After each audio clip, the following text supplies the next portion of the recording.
Since the moment you could speak, you were deceived. You were taught that being nice would protect you, that kindness would shield you from rejection, betrayal, pain. They lied. The world does not reward the endlessly nice. It consumes them. It drains them. It discards them. And if you don't awaken to this brutal truth, you will be next. Today we dive deep into the psychological trap of forced niceness and how it slowly destroys your soul. Prepare yourself. As children, we learned that being pleasing was survival, a smile to avoid punishment, compliance to win approval, self-betrayal to belong. Piece by piece, we traded authenticity for safety. Carl Jung called this the persona, a social mask crafted to fit the expectations of the world. It is not who you are, it is who you were forced to become. And here's the fatal flaw. The longer you wear the mask, the more you forget your true face.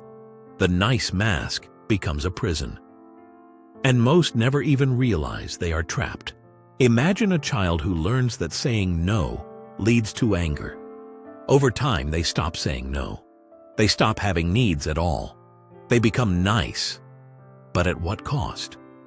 When you are predictably kind, predictably available, predictably forgiving, you are no longer seen as a person.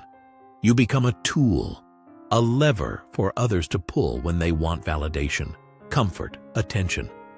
Manipulative people sense it instantly. Opportunistic people sense it intuitively. Niceness without boundaries is not virtue. It is an advertisement for exploitation. Think of a fortress without walls. It doesn't matter how noble the people inside are. Without defenses, they are doomed. And the same is true for your soul. You cannot expect others to respect what you don't protect. If you're always available, always ready to help, always trying to be liked, you become predictable. And in a world that rewards strength and mystery, predictability is death. It starts innocently.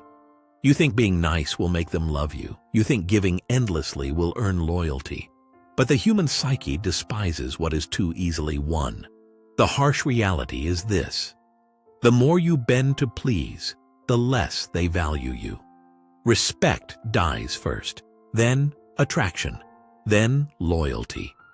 You are left with the unbearable loneliness of someone who has given everything and received nothing real in return.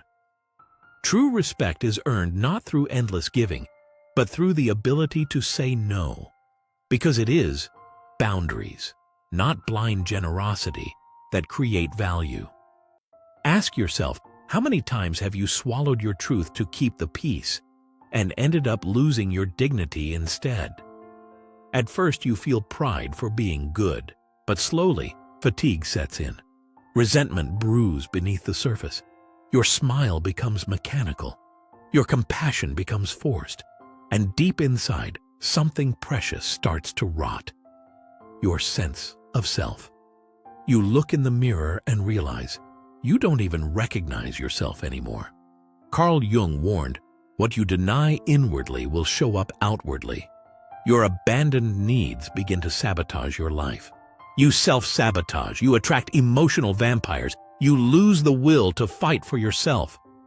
The real tragedy? You are punished for the very qualities you thought would protect you. You're not respected for being nice.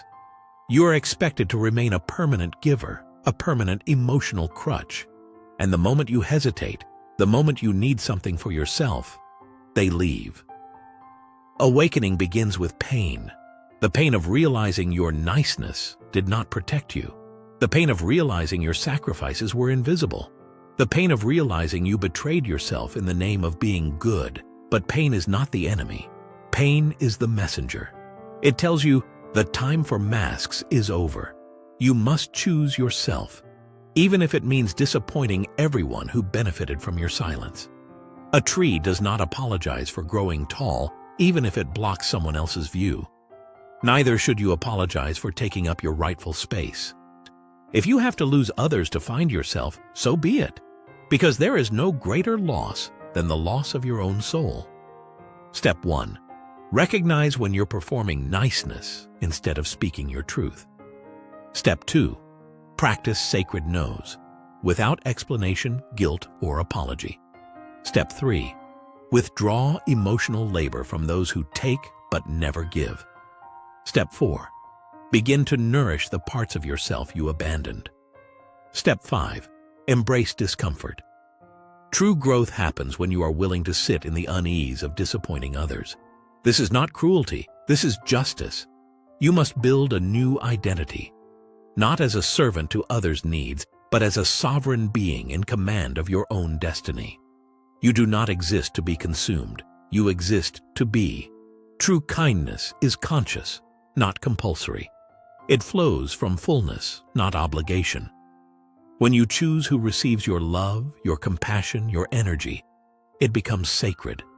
When you say no, when you set limits, when you withdraw from exploitation, you honor the sacredness of your own life.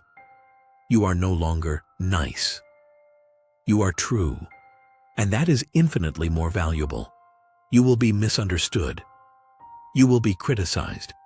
You will be called selfish, cold, arrogant. But what you will not be is consumed. You were never meant to be an emotional landfill for the brokenness of others. You were meant to be a sovereign force. If you are ready to rip off the mask, if you are ready to stop being controlled by the endless need to be nice, if you choose yourself, write in the comments, "I choose my truth."